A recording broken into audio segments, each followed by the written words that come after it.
हा व्हिडिओ त्यांच्यासाठी जे गृहिणीला, हाऊसवाईफला आणि एका छोट्याशा बाळाच्या आईला असं म्हणतात की तू दिवसभर करतेस काय, झोपास तर काढतेस. तर गृहिणी होणं, आई होणं इतकं पण सोपं नसतं. आपल्या काळजाच्या तुकड्याला रडत सोडून कर्तव्य पूर्ण करावं लागतं.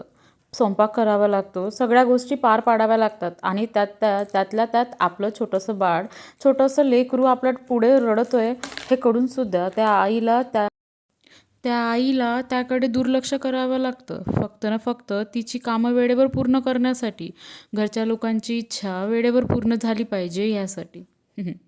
खरंच आई होणं इतकं पण सोपं नसतं. पण तरीसुद्धा तिला असं बोललं जातं, तू दिवसभर करतेसच काय घरामध्ये? अरे सगळ्यांची इच्छा पूर्ण करता करता कसा दिवस लुटून जातो हे तिला समजतच नाही. बाळ कधी उठतो हे समजतच नाही.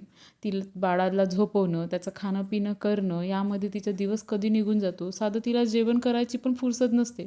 तरीसुद्धा म्हणतात, तू दिवसभर करतेसच काय घरामध्ये?